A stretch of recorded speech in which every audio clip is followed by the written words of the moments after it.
Hello students, जैसा कि आप सभी लोगों का एसएससी सीएचएसएल का एग्ज़ाम चल रहा है। तो आज है यहाँ पर आपका 20 मार्च और 20 मार्च का फर्स्ट शिफ्ट का एग्ज़ाम समाप्त हो गया। तो देखते हैं कि कौन कौन से क्वेश्चन आपके पूछे गए हैं। पहला क्वेश्चन आया हुआ था कि फ्रेंच ओपन 2022 का पुरुष सिंगल्स का खिताब किसने जीता हुआ है। तो लाल बजरी के बादशाह कहे जाने वाले स्पेन के राफेल नडाल ने नॉर्वे के कैस्पर रूड को हरा करके अपना 14वां फ्रेंच ओपन 2022 का खिताब जीत लिया है। तो यहाँ पर आपका राफेल नडाल राइट आंसर हो जाएगा। जिनकी बात करी जाए तो ये स्पेन से संबंधित खिलाड़ी हैं और इनका यानी फ्रेंच ओपन का उप विजेता की बात करें तो उप विजेता जिसे राफेल नडाल ने हराया हुआ है वो कैस्पर रूड थे, जो कि नॉर्वे देश से संबंधित है। तो फ्रेंच ओपन से ये हर ओपन का ये मोस्ट रिपीटेड क्वेश्चन है जो कि पूछा जा रहा है। तो यहाँ पर फ्रेंच ओपन वाला ये क्वेश्चन था आपका 2022 का विजेता राफेल नडाल यहाँ पर राइट आंसर था। नेक्स्ट क्वेश्चन पूछा गया था कि संविधान का अनुच्छेद 371 ए किससे संबंधित है। तो अनुच्छेद 371 ए के तहत नागालैंड को कुछ विशेष दर्जा प्रदान किया गया है।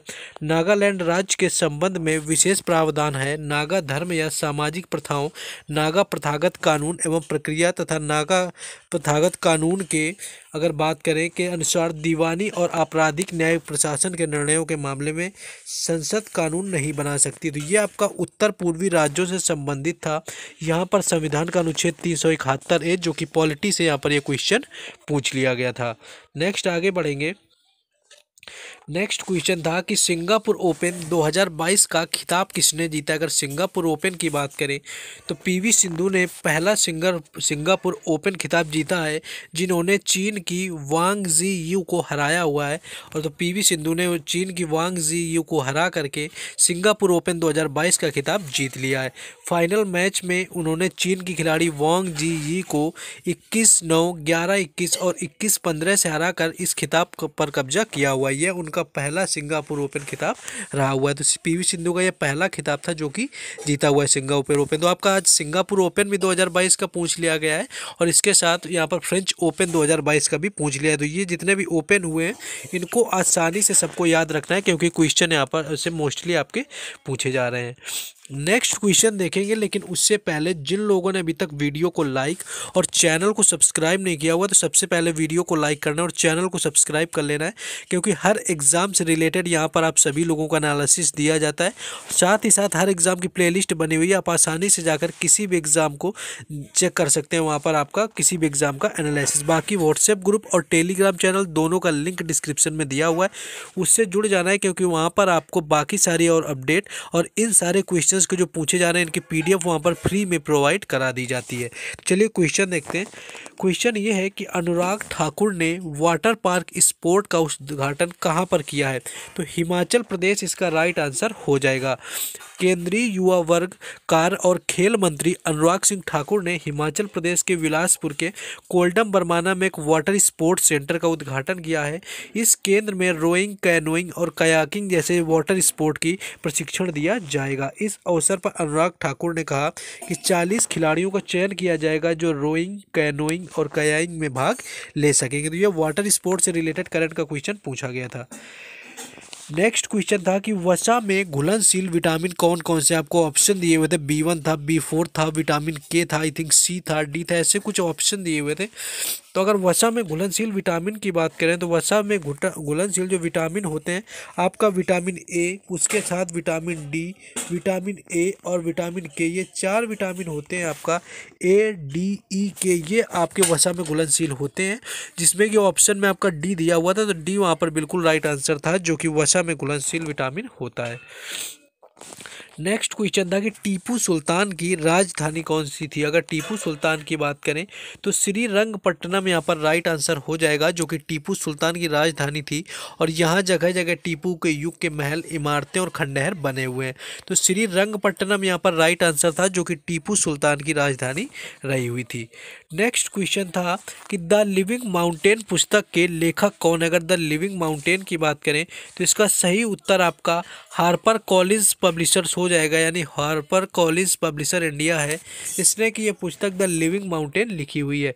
The living mountain a fable for times Jnanpith विजेता और अंतर्राष्ट्रीय स्तर पर प्रसिद्ध लेखक अमिताभ घोष की यहाँ पर आपकी नई आगामी पुस्तक है। तो यहाँ पर से पब्लिश हुई है। और लेखक की बात करें तो अमिताभ घोष इसके लेखक हैं, जो कि वहाँ पर ऑप्शन में दिया होगा, तो अमिताभ घोष वहाँ पर राइट आंसर था। हार्पर कॉलिंस पब्लिशर्स इंडिया ने अपने प्रतिष्ठित फोर्थ स्टेट छाप के तहत जनवरी 2022 में एक विशेष स्टैंड अलोन संस्करण के रूप में लिविंग माउंटेन को प्रकाशित किया हुआ था। नेक्स्ट एक क्वेश्चन यहाँ ये पूछा गया था कि 2022 का जो ऑस्कर अवार्ड है बेस्ट डॉक्यूमेंट्री फिल्म में किसे दिया गया। तो 2022 का पूछा गया था, तो कोडा यहाँ पर राइट आंसर हो जाएगा। कोडा को बेस्ट फिल्म के लिए ऑस्कर अवार्ड से सम्मानित किया गया।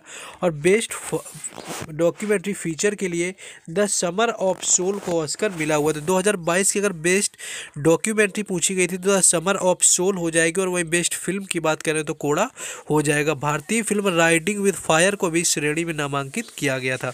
और 2023 का पूछा गया अगर तो द विस्परिंग एलिफेंट आपका यहाँ पर राइट आंसर हो जाएगा, अगर 2023 का पूछा हुआ है।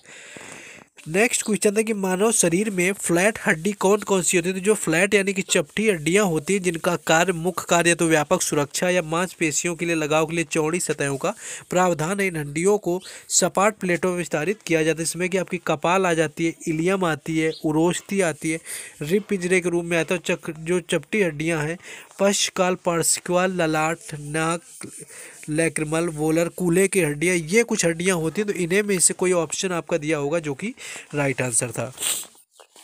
नेक्स्ट क्वेश्चन था कि विजयनगर साम्राज्य की राजधानी कौन सी थी। अगर विजयनगर साम्राज्य की बात करें तो हम्पी इसका राइट आंसर हो जाएगा, जो कि हरियर और बुक्का ने 1336 में विजयनगर साम्राज्य की स्थापना की थी, जो कि हम्पी इसकी पहली राजधानी बनी।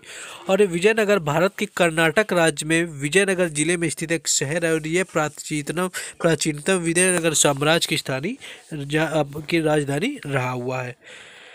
नेक्स्ट क्वेश्चन यहाँ पर एक ये पूछा गया था कि जो ग्राम सेवा कार्यक्रम होते हैं वो किस बैंक के द्वारा शुरू किया गया था। करंट का क्वेश्चन है आपका। तो जब ग्राम सेवा कार्यक्रम की बात करें तो भारतीय स्टेट बैंक इसका राइट आंसर हो जाएगा।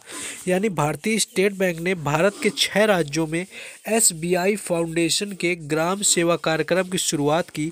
इस साल गांधी जयंती पर भारतीय स्टेट बैंक ने घोषणा की कि SBI ग्राम सेवा कार्यक्रम के चौथे चरण के तहत पूरे भारत में 30 दूर दराज के गांवों को गोद में लिया जाएगा। यानी ग्राम सेवा जो यहाँ पर कार्यक्रम है इसकी शुरुआत भारत के स्टेट बैंक है यानी भारतीय स्टेट बैंक के द्वारा की गई थी। यानी स्टेट बैंक ऑफ इंडिया यहाँ पर राइट आंसर था।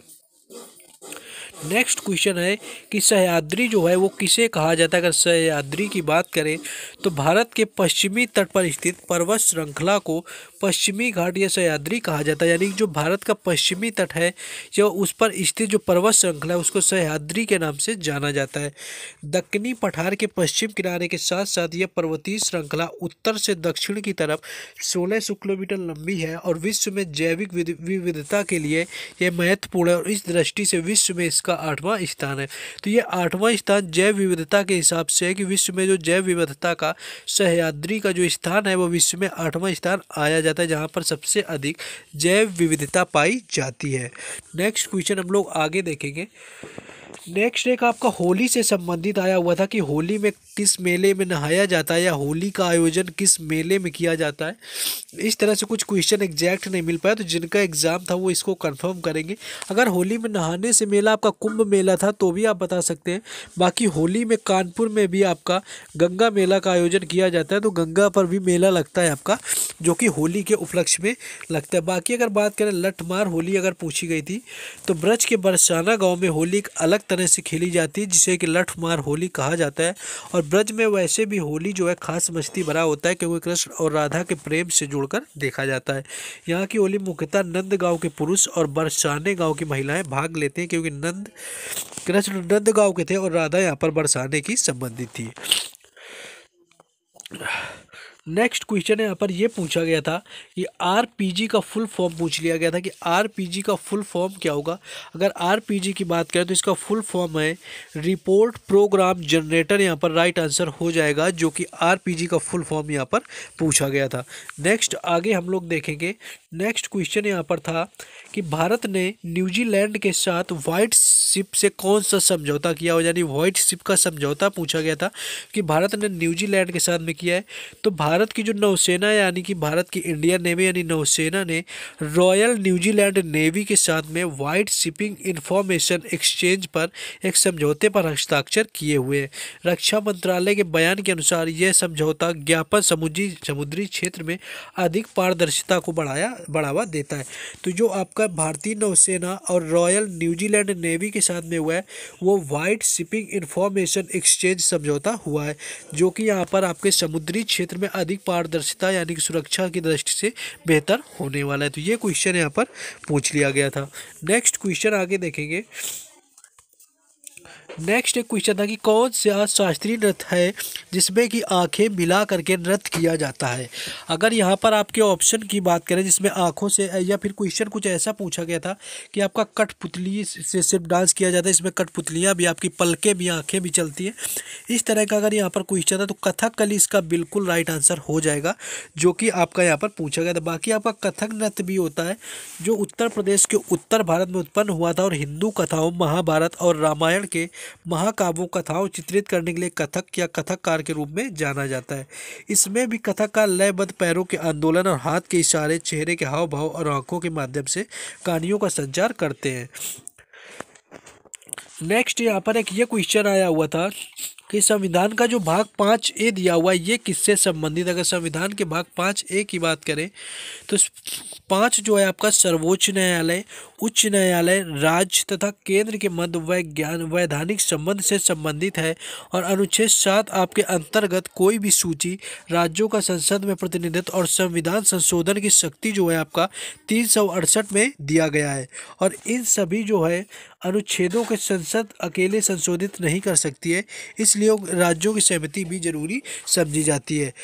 और एक क्वेश्चन आपका पूछा गया था जो कि क्वेश्चन यहाँ पर आपका रिवर से आया हुआ था, यानी कि नदियों से संबंधित क्वेश्चन था। रिवर से संबंधित क्वेश्चन यहाँ पर पूछ लिया गया था, जिसमें कि मैचिंग करने के लिए आया हुआ था कि कौन किसकी सहायक नदी है। सिंधु था, झेलम था, गोदावरी नदी था। तो ये इस तरह का क्वेश्चन नदियों वाला मैचिंग करने के लिए आया हुआ था। तो मैचिंग का क्वेश्चन नदियों से भी संबंधित ये जरूर पढ़ना है, क्योंकि यहाँ पर कुछ छूट ना जाए। तो ये था आज आपका जो बताएं कि आपका जो आज है 20 मार्च और फर्स्ट शिफ्ट एनालिसिस, ये क्वेश्चन आपके पूछे गए थे। तो जिन लोगों ने अभी तक वीडियो को लाइक और चैनल को सब्सक्राइब नहीं किया तो वो वीडियो को लाइक कर देंगे, चैनल को सब्सक्राइब कर देंगे। साथ ही साथ इन क्वेश्चंस का PDF लेने के लिए व्हाट्सएप ग्रुप और टेलीग्राम चैनल दोनों का लिंक जो है डिस्क्रिप्शन में दे दिया गया है। तो